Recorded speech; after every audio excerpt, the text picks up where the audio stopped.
Hello everyone, this is Saloni. Welcome again in a biology classes.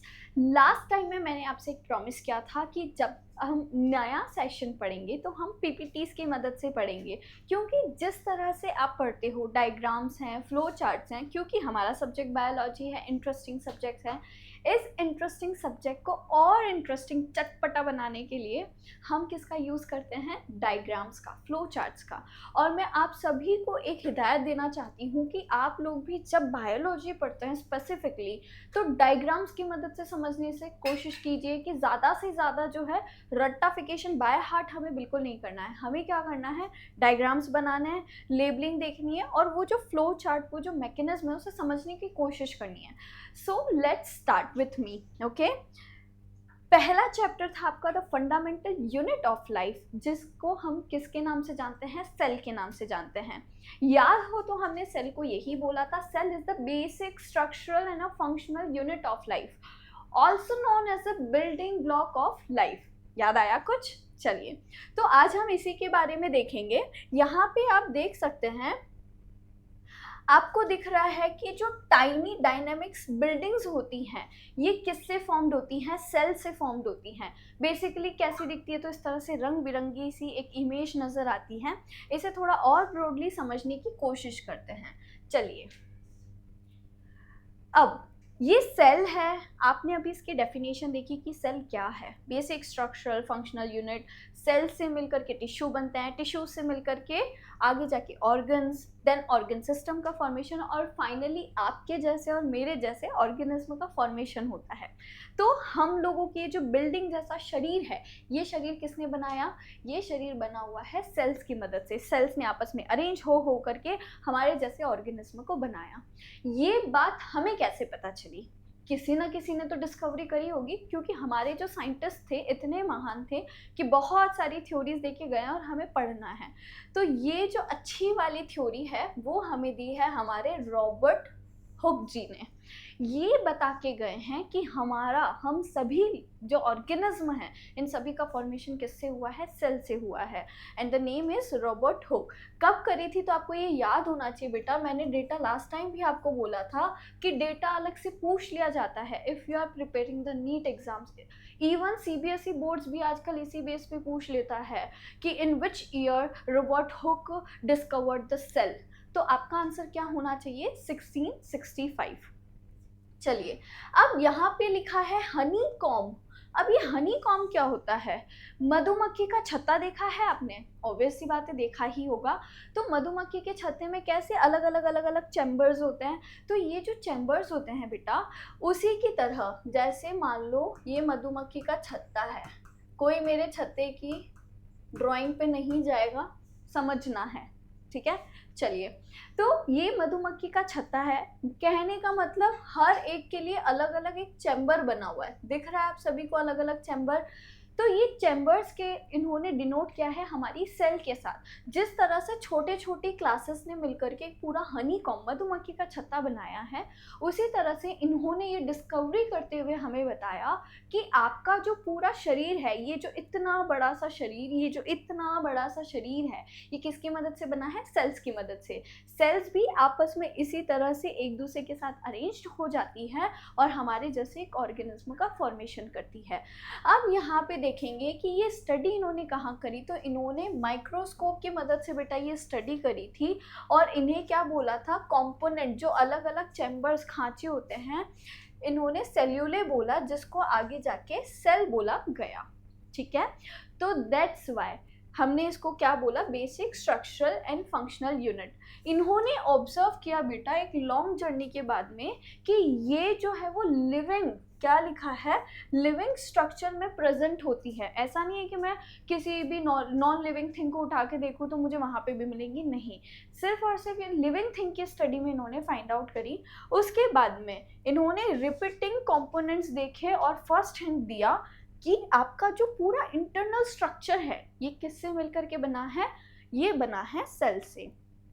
चलो देखो किस तरह से बेचारे यहाँ पे बैठ के हमारे लिए मेहनत करना है। लिविंग सेल्स के इन्होंने टुकड़े लिए हैं बार्क के, और इन्होंने फाइंड आउट करके बताया कि देखो मैं माइक्रोस्कोप से तुम्हारे लिए स्टडी करके इतनी सारी डिस्कवरी कर रहा हूँ, तुम क्या कर रहे हो, बैठ के पढ़ लो चुपचाप से, ठीक है।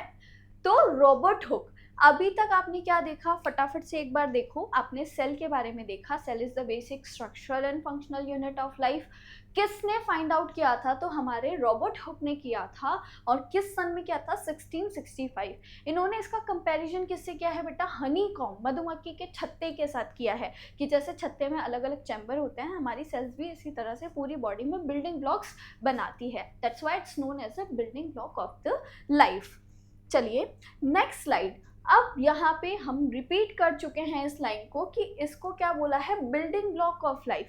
अभी मैंने बताया कि एक एक जैसे बिल्डिंग, आपने सभी ने घर बनते देखा होगा डेफिनेटली।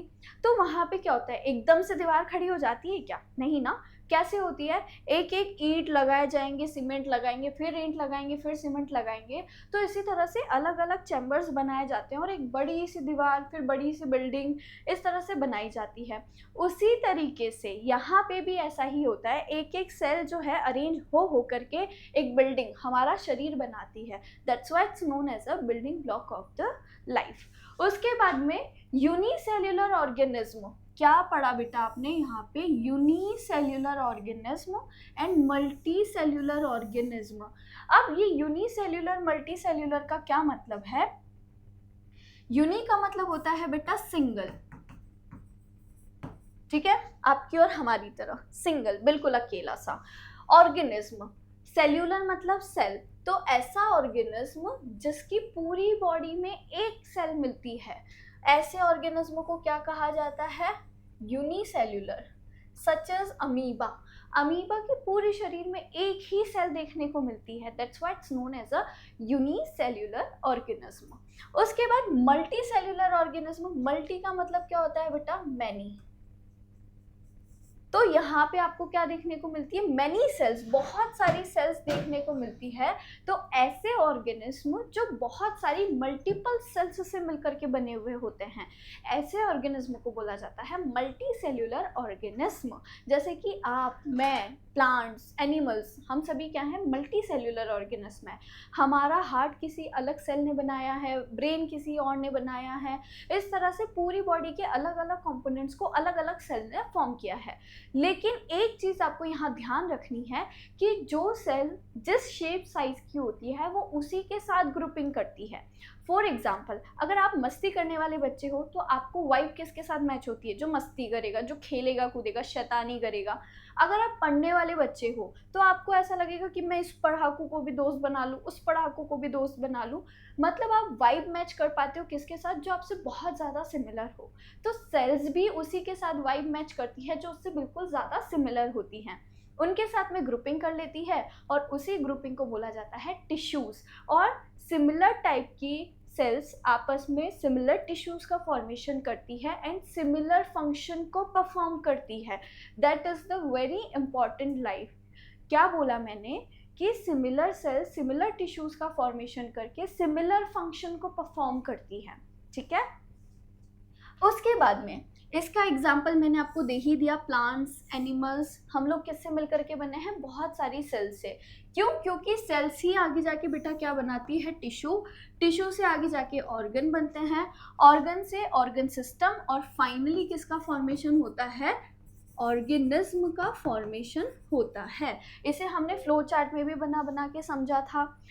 उसके बाद में यहाँ से आपको क्या समझ में आया कि यूनिसेल्युलर और मल्टी सेल्युलर दोनों ऑर्गेनिज्म में आपको देखने को मिलती है, सेल तो होती ही है, चाहे से वो एक हो चाहे से वो बहुत सारी हो, लेकिन सेल का होना कंफर्म है, ठीक है। सो इस पूरी स्लाइड में आपने क्या पढ़ा, फटाफट रिकॉल करो। इसमें आपने देखा कि बिल्डिंग ब्लॉक बोला क्योंकि एक एक ईंटों की जैसे अरेंज हो करके एक बिल्डिंग जैसा स्ट्रक्चर बनाया गया है।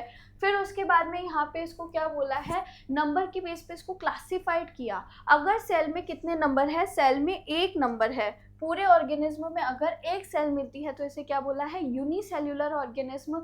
अगर पूरे ऑर्गेनिज्म में यहाँ पे देखने को मिले हमें कि बहुत सारी सेल है तो they organism are known as a multi cellular organism. क्या बोला जाता है उन्हें, मल्टी सेल्यूलर ऑर्गेनिज्म।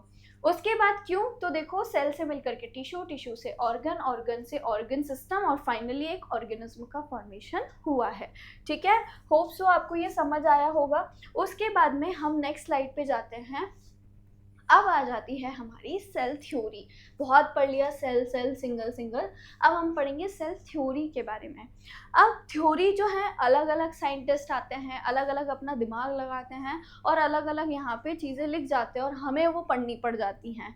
ठीक है, क्या करें, पर अब पढ़ना तो पड़ता है। चलो, तो कैसे पढ़ेंगे, यहाँ पे जितने भी पहले साइंटिस्ट आए, सबसे पहले उन्होंने बात बोली कि ऑल ऑर्गेनिज्म आर सेल्यूलर, मतलब कि जितने भी ऑर्गेनिज्म होते हैं वो क्या होते हैं, सेल्यूलर होते हैं, पहली चीज। अब चाहे से मैं ऐसा बोलूं कि प्लांट जो हैं, इन्होंने बोला कि ये किससे मिलकर बने हैं, सेल से। दूसरी बात बोली गई, एनिमल किससे मिलकर के बने हैं बेटा, तो इन्होंने बोला सेल से। तो इनका कहने का मतलब है कि सीधी सीधी बात, जो लिविंग ऑर्गेनिज्म है, क्योंकि एनिमल प्लांट ही तो लिविंग है, तो ये किससे मिलकर के बने हैं, सेल से। ऐसा इन भाई साहब का कहना था, पहली थ्योरी, कि जितने लिविंग ऑर्गेनिज्म होते हैं सच एज प्लांट, एनिमल, ये सब किससे ओरिजिनेट हुए हैं, सेल से। उसके बाद इसको दूसरे साइंटिस्ट आए और उन्होंने फिर से वही चीज़ बोली कि सेल क्या है, बेसिक यूनिट है। बेसिक उसे बोला जाता है जो एकदम बेस, जैसे आप घर बनाते हो तो नींव मजबूत रखते हो ताकि घर जो है वो एकदम से नीचे ना ढह जाए, अच्छा सा बना रहे, खड़ा रहे, सुंदर सा जैसा बना रखा है। उसी तरह से एक एक सेल ने मिलकर के हमारा ये शरीर, हमारा ये घर बनाया है। ठीक है, तो इसीलिए इसको क्या बोला है, basic structural and functional unit of life, क्योंकि इसी के बेस पे हमारी ये जो जिंदगी है ये आई है। उसके बाद तीसरे साइंटिस्ट आते हैं। तीसरे साइंटिस्ट की बात को सबसे ज़्यादा इम्पोर्टेंस दी गई है क्योंकि इनकी बात में थोड़ा सा दम था। जैसे आप लोग भी कुछ ऐसी बात बोलते हो ना कि कभी कभी आपकी बातों में दम हो जाता है, वैसे इनकी बात में भी दम था तो मान लिया गया। इन्होंने एक इम्पॉर्टेंट बात बोली बेटा कि जो सेल होती है ये कहाँ से आती है, प्री एग्जिस्टिंग सेल से अराइज होती है। ऐसा नहीं है कि सेल हवा में उड़ती उड़ती उड़ती उड़ती आ गई कहीं से, नहीं। आज अगर ये सेल आई है हमारे पास तो इसके कोई पेरेंट भी रहे होंगे किसी टाइम में, उसी से डिवाइड होके ये बनी है। क्या बोला है देखो, फॉर एग्जाम्पल आप ये वाली सेल को देख रहे हो,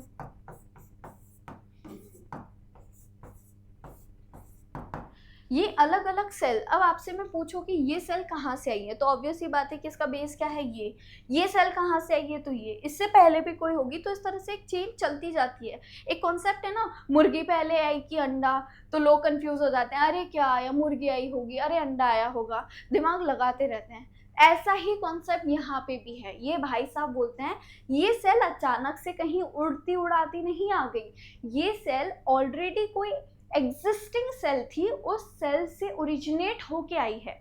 आप और मैं एकदम से नहीं आ गए कहीं से, हमारे पेरेंट्स से आए। हमारे पेरेंट्स कहाँ से आए, उनके पेरेंट्स से आए। वो कहाँ से आए, उनके पेरेंट्स से आए। मतलब एक एग्जिस्टेंस चल रही थी, एंसीस्ट्री चलती रह रही है, chain wise chain, chain wise chain.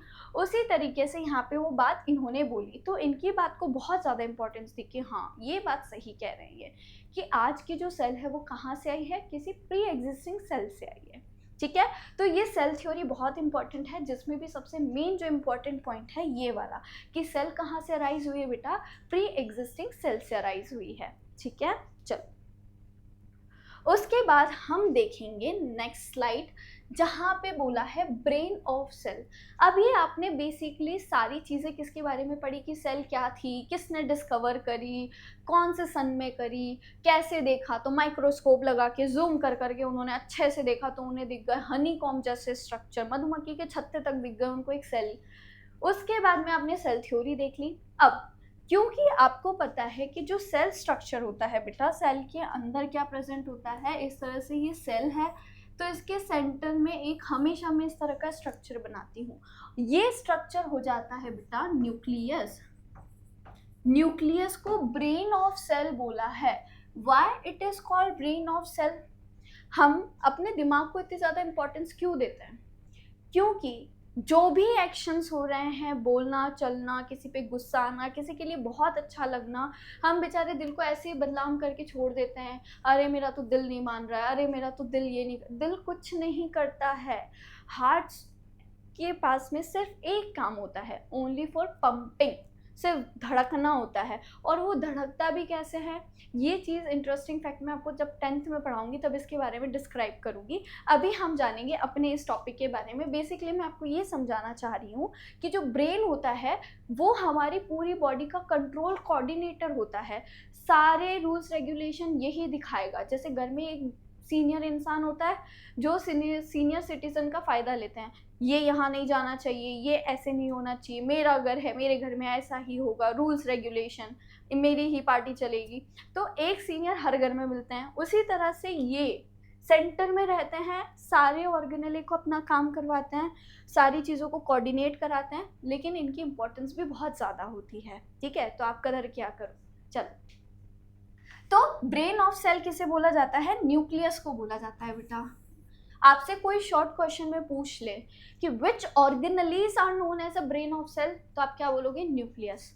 या फिर आपसे घुमा के पूछ ले nucleus are known as a dash, तो आपको उस डैश में क्या फिल करना है? Brain of cell. ठीक है, अब यहाँ पे इसको डिस्कवर किसने किया था, तो हम ये भी देख लेते हैं कि रॉबर्ट ब्राउन ने किया था। वहाँ पे रॉबर्ट हुक था, ये ब्राउन है। उसके बाद में आपने देखा कि न्यूक्लियस जो होता है बेटा, सबसे इम्पॉर्टेंट चीज़ किसको स्टोर करके रखता है? डीएनए को स्टोर करके रखता है। What is DNA? Deoxyribonucleic acid. Deoxyribonucleic acid genetic material होता है जो इनहेरिटेंस का काम करता है। क्यों आप अपने मम्मी पापा से इतने सिमिलर हो? बोलते हैं ना, आपको देख के कुछ लोग बोलते हैं ये तो इसके पापा जैसा है, अरे नहीं नहीं नहीं, ये तो इसकी मम्मी जैसा है। तो दोनों की कॉन्ट्राडिक्शन फेस क्यों आती हैं? क्योंकि आपने 50% कंपोजिशन आपके पेरेंट्स में से फादर का आया है और 50% कंपोजिशन आपसे आपकी मदर का आया है। दैट्स वाई कुछ कैरेक्टर आपके पापा की तरह होते हैं, कुछ कैरेक्टर आपकी अपनी मम्मा जैसे होते हैं। चलो, उसके बाद में यहाँ पे क्या होती है? डायरेक्ट प्रोटीन की सिंथेसिस होती है। भैया हमें प्रोटीन चाहिए, हम खुद बना लेंगे, हम किसी के ऊपर डिपेंड नहीं है। ठीक है, तो ये खुद की प्रोटीन सिंथेसिस कर लेता है। और क्या काम कर लेता है? तो ये ग्रोथ को रेगुलेट कर लेता है। क्या करेगा? ग्रोथ को रेगुलेट कर लेगा। यहाँ पे डिवीजन और as well as metabolic activity ये भी हो जाता है। अब सोचो कि जब एक अकेला इतने सारे काम कर सकता है तो फिर उसे ब्रेन की उपाधि क्यों ना दी जाए, उसे क्यों ना नवाजा जाए, क्यों नहीं उसकी इज्जत की जाए? इसीलिए की जाती है। ठीक है, इसी वजह से इसे क्या बोला है? Command centre. क्या बोला है बेटा? Command centre. हाईलाइट करो इसे, कमांड सेंटर, क्योंकि सब पे कमांड कर रहा है। सब पे मतलब रेगुलेट भी कर रहा है, ग्रोथ भी करवा रहा है, डिवीजन भी करवा रहा है, प्रोटीन की भी सिंथेसिस कर रहा है। डीएनए अपने पास तो लेके बैठा ही है राजा एक, जो एक जनरेशन से दूसरी जनरेशन में जाके काम करेगा। साथ ही साथ में मेटाबॉलिक एक्टिविटी को भी कंट्रोल कर ले रहा है। कुछ छोड़ा है क्या इसने? नहीं छोड़ा है, तभी इसको क्या बोल दिया? Command centre. उसके बाद में पहली चीज जेनेटिक कंट्रोल। अब ये जो जेनेटिक कंट्रोल होता है, ये इसके लिए इसमें इसलिए पढ़ना है आपको क्योंकि यहाँ पे आपने एक वर्ड पढ़ा डीएनए। डीएनए मैंने अभी बताया कि हेरिडिट्रिकल मटेरियल होता है जो एक जनरेशन से नेक्स्ट जनरेशन में ट्रांसमिट होता है, इनहेरिट होता है। क्योंकि डीएनए जो है वो कहाँ होता है? क्रोमोसोम्स में होता है। किसको एनकोड करता है? उसके स्ट्रक्चर्स को सेल्यूलर फंक्शन करवाता है और उसे क्या करवाने के लिए रिस्पॉन्सिबल है? इनहेरिट। मतलब ये एक जनरेशन है, इस जनरेशन से इसके छोटे से पप्पू में चली गई है। मान लो अगर ये गोरा है तो बच्चा भी गोरा हो गया। ठीक है, तो ट्रांसमिट हो गई। मान लो इसके पापा की आईज बहुत नीली नीली सी हैं तो इसके बच्चे की भी नीली हो गई। बच्चे को क्या पता कि पापा की नीली है तो मुझे भी नीली करवानी है, वो बताता है उसे डीएनए। ये इंफॉर्मेशन कौन चुरा के लेके आता है? डीएनए, कि इसके पापा की आंखें नीली है, नीली डालो इसमें भी। ठीक है, तो ये सारी इंफॉर्मेशंस कौन देता है? डीएनए, इसीलिए इसको बोला है जेनेटिक कंट्रोल। ये कौन करेगा? डीएनए। और कहाँ प्रेजेंट होता है डीएनए, कहाँ रहता है? आपसे पूछ लिया जाए वेयर इज डीएनए सिचुएटेड, तो न्यूक्लियस के अंदर होता है बेटा। फिर उसके बाद में न्यूक्लियोलस क्या होता है? तो ये न्यूक्लियोलस जो है वो राइबोसोमल आरएनए प्रोड्यूस करता है और राइबोसोम के कंपोनेंट्स को असेंबल करने का काम करता है। ठीक है, तो अगर आपसे शॉर्ट समरी में पूछ लिया जाए कि न्यूक्लियस क्या होता है, क्योंकि न्यूक्लियस को अलग से भी पूछा जाता है, क्योंकि अभी हमने देखा it is known as a brain of cell. ठीक है, उसके बाद में और क्वेश्चन कैसे आ सकता है? बच्चे बहुत कंफ्यूज होते हैं, मैम कैसे पढ़ें, समझ नहीं आ रहा है, आता सभी पर एग्जाम में पता नहीं चलता है। पहली चीज़, सबसे मेन कंपोनेंट है तो इसे अलग से भी पूछ सकते हैं। छोटे क्वेश्चंस मैंने आपको बोल के बता दिए किस तरह से पूछ सकता है। अगर बहुत बड़े नंबर में दे रहा है क्वेश्चन तो आपको लिखेगा कि सेल को डिफाइन करो and different various important organelles को एक्सप्लेन करो, तो उसमें आप इसको एक्सप्लेन कर सकते हो। ठीक है, चलो फिर उसके बाद में आता है सेल्यूलर वर्कशॉप। अब सेल्यूलर वर्कशॉप से क्या मतलब है बेटा इसका? Cytoplasm and organelles. अब ये साइटोप्लाज्म कहाँ प्रेजेंट होता है? तो ये हमारी सेल है, सेल के अंदर क्या प्रेजेंट है बेटा? न्यूक्लियस। अब यहाँ पे आप देखोगे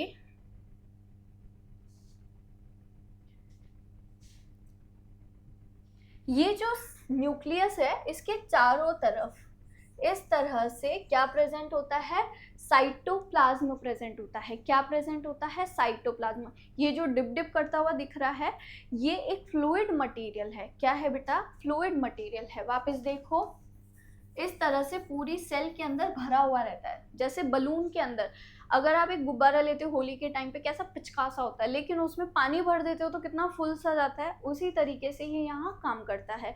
इसके पूरे स्ट्रक्चर को मेंटेन करवाता है, साथ ही साथ में उसे एक स्पेसिफिक शेप प्रोवाइड करता है और सारे ऑर्गेनेल्स को स्टेबिलिटी प्रोवाइड करता है। ठीक है, अब ऑर्गेनेल्स से क्या मतलब है? तो ऑर्गेनेल्स का मतलब हम बार बार देखते आए हैं कि सेल के अंदर जितने भी अलग अलग स्ट्रक्चर्स प्रेजेंट होते हैं such as nucleus, ribosome, lysosome, peroxisome, mitochondria, ये सारे क्या हैं बेटा? ऑर्गेनेल्स हैं। ठीक है, चलिए उसके बाद में साइटोप्लाज्म। अब साइटोप्लाज्म को समझने की कोशिश करते हैं कि ये साइटोप्लाज्म क्या है। तो बेटा साइटो का मतलब होता है सेल, अभी बताया था साइटो का मतलब क्या होता है? सेल।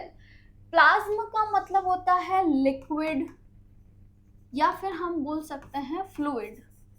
तो सेल के अंदर क्या प्रेजेंट है बेटा? सेल के अंदर एक फ्लूइड प्रेजेंट है, इसे क्या बोला जाता है? साइटोप्लाज्म। क्या बोला जाता है बच्चे? साइटोप्लाज्म बोला जाता है। उसके बाद में आप देखेंगे यहाँ पे जो जेल लाइक मीडियम होता है, जेल लाइक क्योंकि लिक्विड है, यहाँ पे ऑर्गेनेली क्या करते हैं बेटा? फ्लोट करते हैं। क्योंकि पानी जैसा है, जेल लाइक स्ट्रक्चर है, तो ऑर्गेनेली उसमें ऐसे आराम से घूमते घूमते फ्लोट करते हैं। यहाँ पे बायोकेमिकल रिएक्शंस भी देखने को मिलती है। क्या देखने को मिलती है? बायोकेमिकल रिएक्शंस देखने को मिल जाती हैं।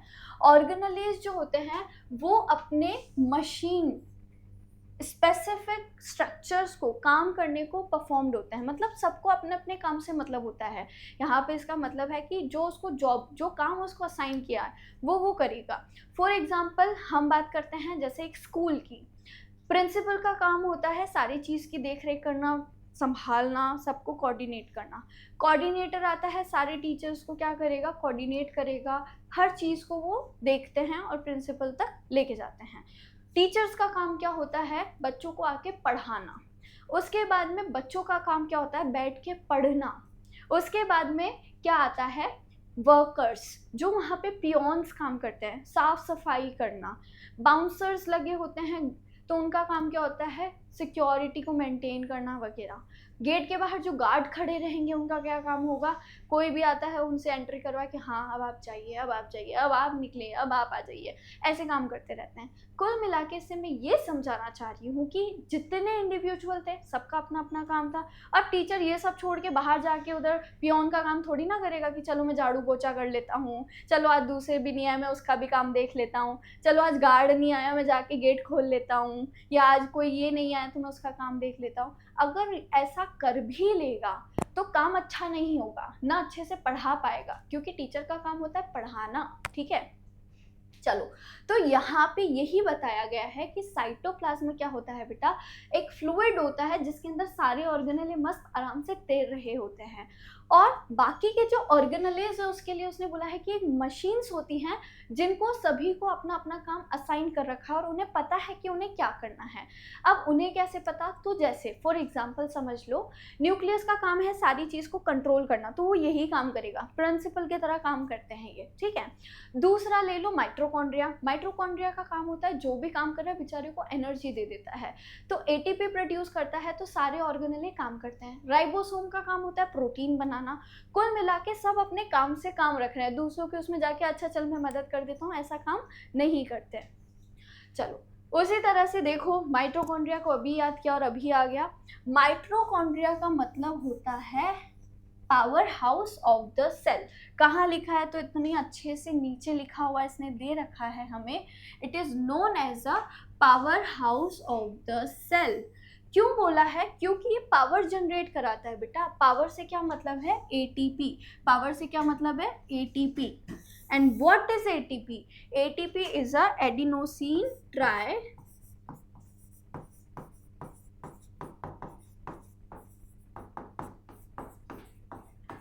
फॉस्फेट। क्या है, एडिनोसिन ट्राइफॉस्फेट, जिसे आप एनर्जी,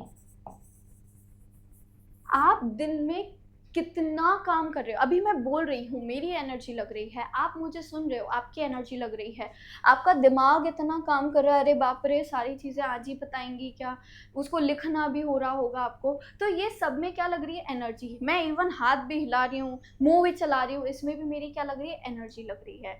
लेकिन ये एनर्जी जो है एक अच्छे चीज़ पे काम करती है। इसको समझो एक एग्जाम्पल से, मान लो आपको बाजार से कोई सामान खरीदना है, 10 रुपए की चॉकलेट खरीदनी है, आप जाओगे कि भैया भैया मुझे चॉकलेट दे दो, क्या भैया आपको बिना पैसों के दे देंगे, नहीं देंगे, आपसे बदले में पैसे लेंगे।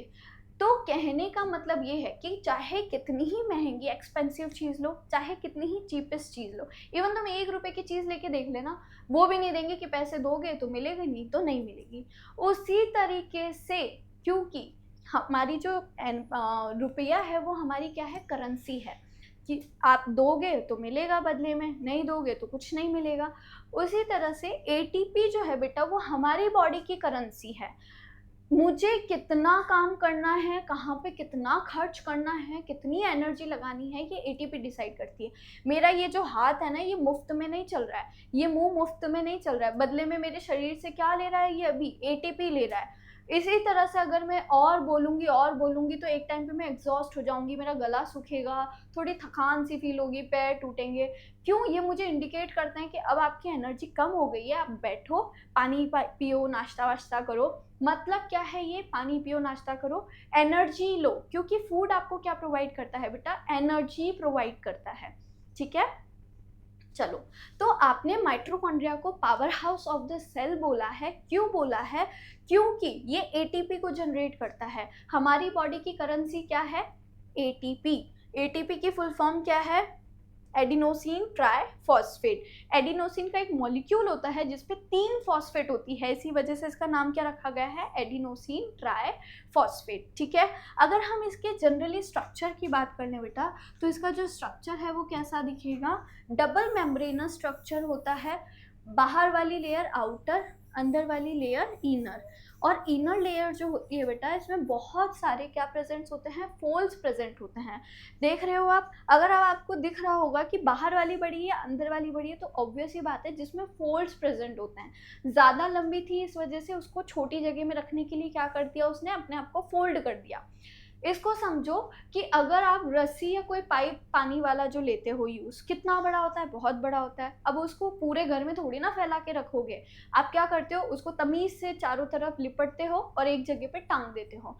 तो आपने उसको फोल्ड फॉर्म में किया ताकि बड़ी चीज़ कम जगह में आ जाए, यही काम किया है। ये काम यहाँ पे ये करती है कि बड़ी है लाइन, तो इसको क्या कर दिया जाए, लपेटो, इसको लपेटते जाओ ताकि ये कहाँ जाए, छोटी जगह में आ जाए, और इसके अंदर से फिर क्या प्रोड्यूस करता है, तो एटीपी, ठीक है। उसके बाद में एंडोप्लाज्मिक रेटिकुलम, जिसे बोला जाता है बेटा ईआर। क्या बोला जाता है? ईआर। ये जो एंडोप्लाज्मिक रेटिकुलम होती है, ये क्या काम करती है? ये प्रोटीन्स की फॉर्मेशन कराने में हेल्प करती है, ठीक है, उनको एनकरेज करती है और न्यूक्लियस से जस्ट अटैच्ड होती है। अब इसके दो टाइप होते हैं। दो टाइप कौन कौन से होते हैं देखते हैं। सबसे पहला इसके पास में रफ, और दूसरा होता है स्मूथ ईआर, ठीक है। ये इसका पहला टाइप है और ये इसका सेकंड टाइप है। रफ क्यों है बेटा? क्योंकि इसके पास क्या प्रेजेंट है? इसके पास है बेटा प्रोटीन। क्योंकि राइबोसोम्स, ये रफ किसने बनाया इसको? यहाँ पे लिखोगे आप, due to presence of ribosome. Ribosomes की प्रेजेंस ने इसको कैसा बना दिया? रफ। जैसे चेहरे पे बहुत सारे पिंपल हो जाते हैं, मेरे भी हो रखे हैं, ऐसे पिंपल्स हो जाते हैं, तो ये पिंपल स्मूथ को, सरफेस को क्या कर देता है? रफ कर देते हैं, डॉटेड डॉटेड डॉटेड, एकदम गंदा सा। उसी तरीके से यहाँ पे भी राइबोसोम्स की प्रेजेंस ने इसकी सरफेस को रफ बना दिया। That's why it is known as a rough endoplasmic reticulum. Rough कौन बनाता है? आपसे ये पूछा जा सकता है, तो आप क्या बोलोगे? राइबोसोम बनाता है। तो राइबोसोम को हमको ये पता है कि प्रोटीन फैक्ट्री के नाम से जाना जाता है, क्योंकि राइबोसोम किसके सिंथेसिस कराता है बच्चे? प्रोटीन के सिंथेसिस कराता है। इसी वजह से राइबोसोम की प्रेजेंस की वजह से जो RER है बेटा, ये किसका फॉर्मेशन कराता है? प्रोटीन का। इंपॉर्टेंट थिंग, ठीक है, क्या बोला मैंने? RER रफ किसकी वजह से है? तो राइबोसोम की वजह से है। और ये किसकी फॉर्मेशन करता है? तो प्रोटीन की। क्यों प्रोटीन की करेगा? क्योंकि इसके पास क्या है? राइबोसोम है। उसके बाद जो सेकंड टाइप है स्मूथ वाला, ये स्मूथ वाला क्या करता है बेटा? इसकी सरफेस पे कोई राइबोसोम प्रेजेंट नहीं होता है। क्या बोला मैंने? इसको ऐसे समझो, मान लो ये रफ एंडोप्लाज्मिक रेटिकुलम है। अब इसकी सरफेस पे यहाँ पे बहुत सारे ऐसे राइबोसोम्स हैं, तो ये राइबोसोम इधर वाला क्या इसकी अपीयरेंस को बना रहा है? रफ बना दिया, तो ये हो गया RER। इधर बिल्कुल स्मूथ है, चेहरा एकदम चिकना सा हो रखा है, तो ये क्या बना देगा? इसके जो सरफेस है उसे स्मूथ बना देगा, इसलिए स्मूथ एंडोप्लाज्मिक रेटिकुलम। अब ये स्मूथ हमारी बॉडी में है तो कुछ ना कुछ तो काम कराएगी। हमारी बॉडी इतनी अच्छी नहीं है कि अपने अंदर जगह दे रही है और उसे फ्री में जाने दे कि भैया एक भाई ने क्या कर लिया? प्रोटीन बना रहा है, तू चली जा। ऐसा नहीं होगा बिल्कुल। तो क्या करेगा बेटा? ये SER से मतलब स्मूथ एंडोप्लाज्मिक रेटिकुलम, इसकी सरफेस पे कोई भी राइबोसोम प्रेजेंट नहीं होता है। तो ये किसकी सिंथेसिस करता है बच्चा? ये करेगा आगे जाके लिपिड की सिंथेसिस, एज वेल एज ये क्या काम करता है? तो ये डिटॉक्सिफिकेशन, किस में हेल्प करेगा बेटा? डिटॉक्सिफिकेशन में भी हेल्प करता है, साफ सफाई भी करवा देता है थोड़ी थोड़ी, ठीक है। उसके बाद आता है आपका गोल्जी एपरेटस। क्या होता है गोल्जी एपरेटस? जिसे हम गोल्जी बॉडी भी बोलते हैं। इसका मेन काम आप याद करोगे, इसका मेन काम होता है बेटा प्रोटीन की पैकेजिंग करना, उसे मॉडिफाइड करना, ठीक है। अब उसको अपनी जगह पे पहुंचाना। मान लो एंडोप्लाज्मिक रेटिकुलम से कोई प्रोटीन आया है। अब ये प्रोटीन एकदम से ऐसे ही आया, जैसे मान लो आपका एक दोस्त आया है, एकदम ऐसे उठ के आ गया अपने घर से, बोलता है चलो कहीं घूमने चलते हैं। अब आप सोचोगे यार हम तो कहीं अच्छी जगह जाएंगे, तो ऐसे ही जाऊंगा क्या इसके साथ में?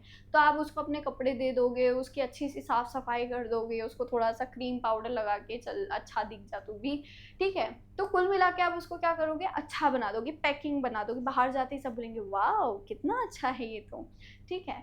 तो उसी तरह से ये वाव बनाने वाला काम कौन करता है? गोल्जी एपरेटस करता है। क्या करेगा? ER से जो प्रोटीन आता है बेटा वो बिल्कुल अच्छा नहीं होता है, एकदम भद्दा सा होता है, बिना कपड़े पहना हुआ। तो यहाँ पे उसकी पैकेजिंग की जाती है, रैपिंग की जाती है, उसको मॉडिफाइड किया जाता है और टेम्परेरी स्टोर करके भी रखता है अपने पास कि चल तेरे पास आज रहने की जगह नहीं है, मेरे इसमें रह ले। तो टेम्परेरी स्टोर भी कर लिया, मॉडिफाइड भी कर लिया, पैकेजिंग भी कर ली। इतने महान काम करने वाले भाई साहब कौन है? गोल्जी एपरेटस, ठीक है। चलो, और साथ ही साथ में प्रोटीन के साथ कभी कभी लिपिड के साथ भी डिजाइनेशन करवा देते हैं, उनको भी अपनी डेस्टिनेशन तक पहुंचाने के लिए रिस्पॉन्सिबल होते हैं।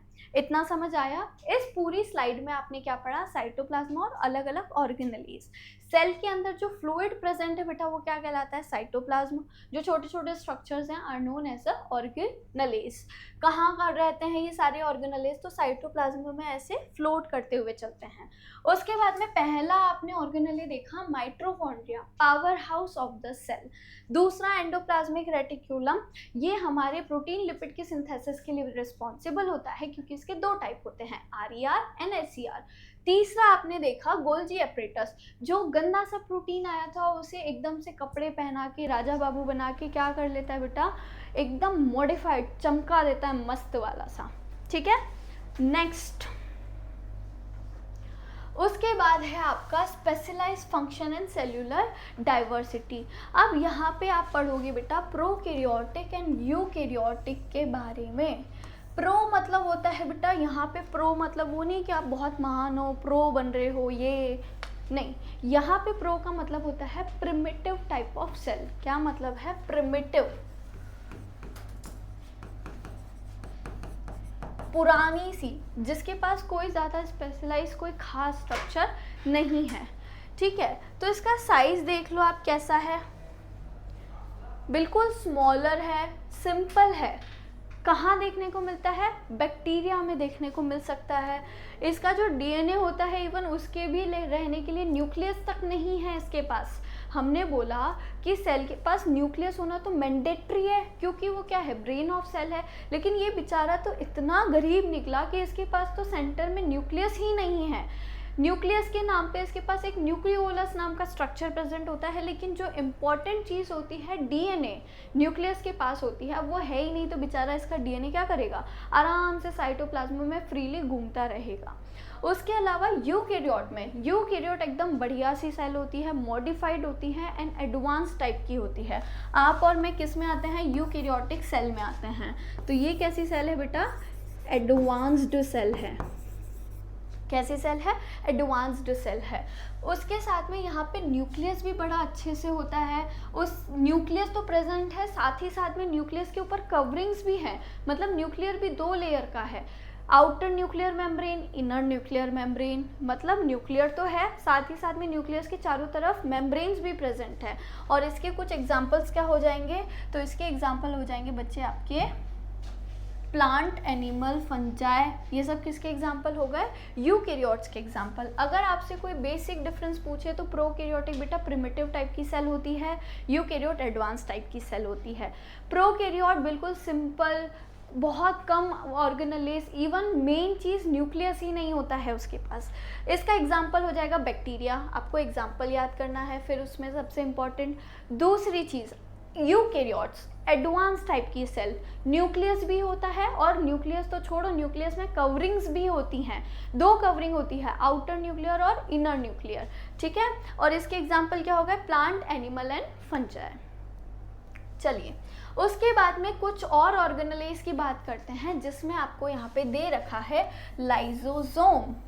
अब बेटा लाइजोसोम को देख के लग रहा होगा इसके ऊपर ये डब्बा क्यों बना रखा है? हैं? आपके मेरे दिमाग की तरह डब्बा नहीं, ये डब्बा डस्टबिन वाला है। ठीक है, अब डस्टबिन का मतलब क्या होता है? कचरे वाला।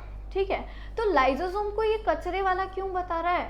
क्योंकि लाइजोसोम्स जो हैं बेटा, they are known as a suicidal bag. हैं? सुसाइडल बैग तो क्या मर जाते हैं? मरते वरते नहीं है, मार देते हैं। मर्डर करके अपना नाम ऐसे बोलते हैं, अरे हमने तो इसको मार दिया, सुसाइड बोल देते हैं उसको। मारा थोड़ी ना था, तो सुसाइड करवा दिया हमने उसको। ठीक है, इतने स्मार्ट हैं ये। अब बेटा क्या होता है इन लाइजोसोम्स के पास में? इन लाइजोसोम्स के पास में बेटा एक डाइजेस्टिव एंजाइम्स प्रेजेंट होते हैं। क्या प्रेजेंट होते हैं? Digestive enzyme. ये डाइजेस्टिव एंजाइम, क्योंकि आपको पता है कि डाइजेस्टिव एंजाइम इतने ज़्यादा स्ट्रॉन्ग होते हैं कि हमारे कॉम्प्लेक्स फूड को भी सिंपल फूड में कन्वर्ट कर देते हैं। करते हैं कि नहीं? तो इसके पास भी वही डाइजेस्टिव एंजाइम प्रेजेंट है। कितने ताकतवर होते हैं? तो ये क्या करते हैं, अगर गलती से, फॉर एग्जाम्पल गलती से यहाँ पे ये कोई बैक्टीरिया आ गया सेल में, उसको घूमते हुए मिल रहा है लाइजोसोम को, तो बेटा ये क्या करता है, इस बैक्टीरिया को मान लो इसने पकड़ लिया, तो ये उसको ढूंढते हुए लाता है और अपने पास ले आता है। कहाँ घूम रहा था, ये बैक्टीरिया आराम से पूरे सेल में भ्रमण कर रहा था। ये देखो ये सेल है, इसके अंदर चारों तरफ घूम रहा है, घूम रहा है, घूम रहा है, घूम रहा है। घूमते घूमते आप देखो इस बैक्टीरिया को किसने पकड़ लिया, लाइसोसोम ने। ए किधर, मेरा घर है, कहाँ घूम रहा है, तो यहाँ पे ये ले आया और इसने इसको पकड़ लिया। अब पकड़ के अपने अंदर ला देता है, क्योंकि अब इसके पास क्या प्रेजेंट है बेटा, डाइजेस्टिव एंजाइम। अब उसको इतने खतरनाक सब्सटेंस में डाल दिया गया, तो ये जो बैक्टीरिया है बेटा, अब इस बैक्टीरिया का हो जाएगा खात्मा। ये इतना जो बड़ा कॉम्प्लेक्स स्ट्रक्चर है, ये ऐसे छोटे छोटे छोटे छोटे पार्ट्स में टूट जाएगा और ये जो बड़ा सा बैक्टीरिया है आपका, ये ख़त्म हो जाएगा। ठीक है, बड़ा सा बैक्टीरिया क्या हो गया आपका, ख़त्म हो गया। किसने ख़त्म किया, तो डाइजेस्टिव एंजाइम ने, और उसके चकनाचूर टुकड़े टुकड़े कर दिए। कहाँ घूम रहा था, मेरी सेल में भाई साहब, इधर किसी चीज़ को ख़राब करने की ज़रूरत नहीं है। ये तो बात हो गई फोरेजिन पार्टिकल की। दूसरी चीज़, अब दिमाग में सोचो, मान लो अब ये डस्टबिन इसीलिए दिखाया गया बेटा, एक और चीज़ यहाँ पे नोट करो, अब ये खात्मा हो गया, टने सीधे कहाँ डाल देता है इसको, डस्टबिन में, क्योंकि काम का नहीं है। पहले बुलाता है, अंदर लाता है और फिर उसका खात्मा करके उसको कहाँ डाल देता है, कचरे के डब्बे में डाल देता है। That's why it's known as a suicidal bag. उसके बाद में, ये तो बात हो गई फोरेजिन पार्टिकल की। दूसरी चीज़, मान लो सेल के अंदर कोई चीज़ जो है वो पुरानी हो गई, ख़राब हो गई है, या डेड सेल है। फॉर एग्जाम्पल ये वाली सेल जो है वो काम नहीं कर रही है, डेड सेल है, कोई काम की नहीं है। अब कोई काम की नहीं है तो लाइसोसोम सोच लेता है, थोड़ी देर तो इसको देखता है, एकदम से नहीं कि आके पकड़ लेगा, थोड़ी देर तो नोटिस करता है कि अच्छा ये ऐसे इतने दिन से काम नहीं कर रही है, देख रहा हूँ देख रहा हूँ देख रहा हूँ। एक दिन इसने क्या किया, इसको अपने पास बुलाया, मरी हुई सेल थी बेचारी, इसके पास पहुँच गई। अब क्योंकि डाइजेस्टिव एंजाइम में पहुँच गई है, तो डाइजेस्टिव एंजाइम तो है ही खतरनाक चीज़, क्या कर देगा बेटा, इसका खात्मा कर देगा। खात्मा करके इसके टुकड़े टुकड़े कर देगा। कैसे करता है टुकड़े टुकड़े, ये हो गए इसके भी टुकड़े, आगे जाके इसको टुकड़ों में कन्वर्ट कर दिया। अब ये टुकड़ों में कन्वर्ट हुआ है, उसके बाद भी इसको कहाँ पहुँचा दिया जाएगा, कचरे के डब्बे में, टने गिर गया उसमें। तो यहाँ पे आपने देखा कि लाइसोसोम सफाई वाले की तरह है, थोड़ा थोड़ा थोड़ी थोड़ी क्या कर लेता है, जहाँ गंदगी दिख रही है, बैक्टीरिया कोई अनजान ऐसा लग रहा है खतरनाक है, ये मेरे लिए खतरा हो सकता है, इसको पहले ही हटा दो, तो उनको ढूंढ ढूंढ के अपने पास लाता है, टुकड़े टुकड़े कर देता है डाइजेस्टिव एंजाइम्स की मदद से, और उन्हें कहाँ पटक देता है, डस्टबिन में, कचरे के डिब्बे में। इसीलिए लाइसोसोम को कचरे के डिब्बे की तरह सपोज करके बताया है कि अगर आपकी बॉडी के अंदर या सेल के अंदर कुछ भी गलती हो रही है, कोई चीज़ अनवांटेड है, फोरेजिन पार्टिकल है जो अंदर जा चुका है, तो उसका खात्मा कैसे होता है, ऐसे होता है। अब आपके दिमाग में आ रहा होगा कि मैम बताओ, ये तो दूसरों को मार रहा है, खामखा इसको बोल दिया कि ये तो सुसाइडल बैग है, ये तो सरासर नाइंसाफ़ी है। नाइंसाफ़ी नहीं है, सुसाइडल बैग रखने के पीछे इसकी पूरी कहानी है। कहानी थोड़ी ऐसी है, अभी तक ये मार रहा है तो आपको अच्छा लग रहा है कि बढ़िया है यार, ये तो हमारी सेल के लिए है, बैक्टीरिया आ गया उसको मार दिया, डेड सेल से वो भी मर रही है, हमारे लिए तो अच्छा है। लेकिन कई बार क्या होता है, लाइसोसोम को खुद पता नहीं होता है और गलती से इसकी जो सेल है बेटा वो एकदम से ब्लास्ट हो जाती है। ब्लास्ट होने की वजह से ये जो डाइजेस्टिव एंजाइम है ये बाहर निकल जाता है सेल में, और बाहर निकलने की वजह से अलग जो काम के ऑर्गेनेले थे, मान लो माइटोकॉन्ड्रिया अपना काम कर रहा है, राइबोसोम अपना काम कर रहा है, लेकिन उसके पास अब कौन लग गए, डाइजेस्टिव एंजाइम। और आपको पता है कि डाइजेस्टिव एंजाइम क्या करते हैं, टुकड़े टुकड़े कर देते हैं। अब बताओ, खराब चीज़ को मारना था, ये तो खराब से अच्छी चीज़ों को भी मारने लगा। इसी वजह से बेटा इसका नाम क्या रखा गया, सुसाइडल बैग रखा गया। ठीक है, चलो उसके बाद आप देखोगे क्लोरोप्लास्ट। अब ये क्लोरोप्लास्ट जो है बेटा, इसको यहाँ पे पत्ती की तरह दिखाया गया है, दिख रही है पत्ती हरी सी सुंदर सी, ये पत्ती की तरह क्यों दिखाया गया है, क्योंकि ये जो क्लोरोप्लास्ट होता है ये कहाँ प्रेजेंट होता है, पत्तियों में, और इसका स्ट्रक्चर थोड़ा इस तरह से प्लेट्स लाइक स्ट्रक्चर होते हैं, जैसे होता है ना प्लेट के ऊपर एक प्लेट, दूसरी प्लेट, तीसरी प्लेट, बंडल, उसी तरह से। या फिर मम्मी की जो चूड़ी बैंगल का सेट होता है, चूड़ी के ऊपर चूड़ी चूड़ी चूड़ी ऐसे लंबी सी एक स्ट्रक्चर बनती है, उसी तरह से क्लोरोप्लास्ट का भी स्ट्रक्चर होता है। ये कहाँ प्रेजेंट होता है बेटा, तो ये only present in a plants. आप सोचो कि आप में और मुझ में मिलेगा तो ये पॉसिबल नहीं है। अब ये क्लोरोप्लास्ट इतना इम्पॉर्टेंट क्यों है बेटा, क्योंकि क्लोरोप्लास्ट के अंदर सबसे इम्पॉर्टेंट चीज़ क्लोरोफिल प्रेजेंट है। बहुत इम्पॉर्टेंट है ये चीज़, क्या बोला मैंने, ये बहुत इंपॉर्टेंट है कि क्लोरोप्लास्ट के पास बेटा क्या प्रेजेंट होता है, क्लोरोफिल प्रेजेंट होता है। इसको बाउंड्री ही बना लो, इंपॉर्टेंट इंपॉर्टेंट इंपॉर्टेंट, महा इंपॉर्टेंट। क्योंकि क्लोरोफिल क्या काम करता है, सबसे पहली चीज़ बच्चे, क्लोरोफिल का काम होता है फोटोसिंथेसिस में मदद करना। किस में मदद करता है, हेल्प इन अ फोटोसिंथेसिस। ये लिखा हुआ भी है। फोटोसिंथेसिस किसकी वजह से हो रहा है, क्लोरोफिल की वजह से हो रहा है।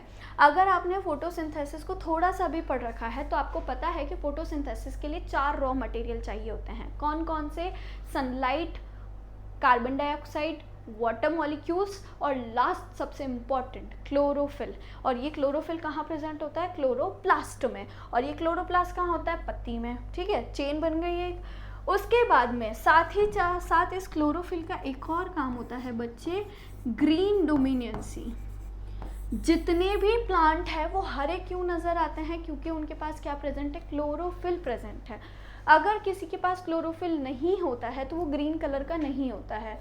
इसको सबसे अच्छे एग्जाम्पल से समझने के लिए, फॉर सपोज अगर आप एक गार्डन में खड़े हो, ठीक है, गार्डन में जितनी निगाहें जाती हैं, घास देख लो, बड़े बड़े पेड़ देख लो, आपको कैसे नज़र आते हैं, सारे ग्रीन नज़र आते हैं। वो ग्रीन नज़र क्यों आते हैं, अब आपको पता है, क्योंकि उसके पास क्या है, क्लोरोफिल प्रेजेंट है, जिसको हमने ऐसे तारों में दिखा रखा है। बहुत इंपॉर्टेंट है ये।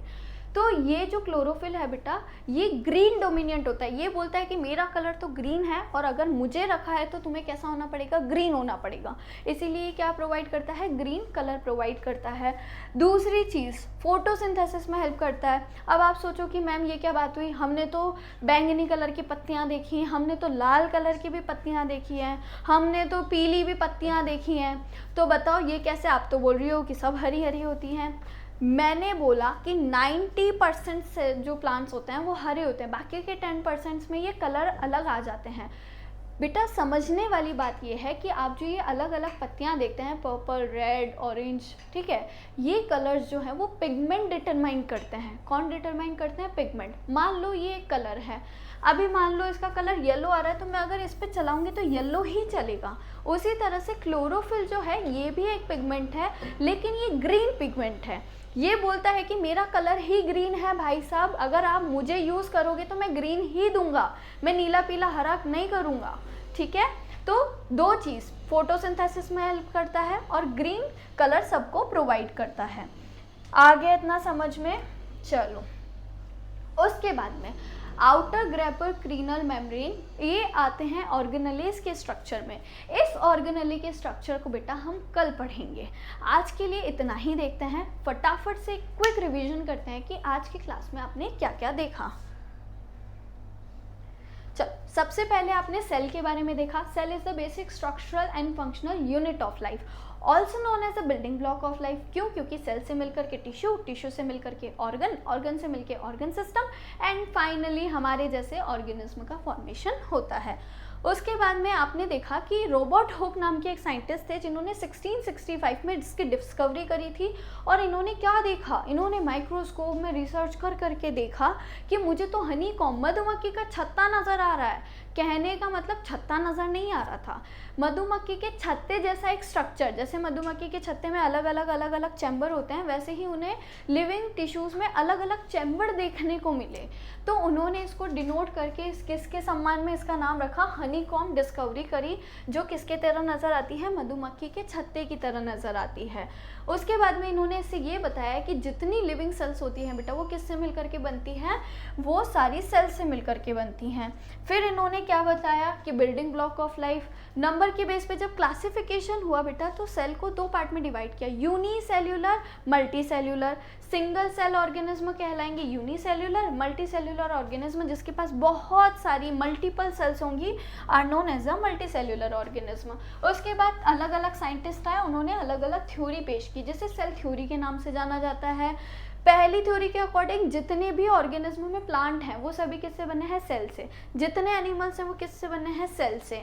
उसके बाद सेल को बेसिक यूनिट बोला दूसरे साइंटिस्ट ने। तीसरी बात जो है इसको थोड़ा इंपॉर्टेंट बोला जाता है बेटा, क्यों, क्योंकि सेल जो है वो कहाँ से ओरिजिनेट होती है, वो प्री एग्जिस्टिंग सेल से, एकदम से नहीं आई है हवा में उड़ती हुई, किसी ना किसी प्री एग्जिस्टिंग सेल से आई है। उसके बाद में सेल के बाद में आपने देखा कि एक न्यूक्लियस जिसे ब्रेन ऑफ सेल के नाम से बोला जाता है, ये भी इम्पॉर्टेंट है।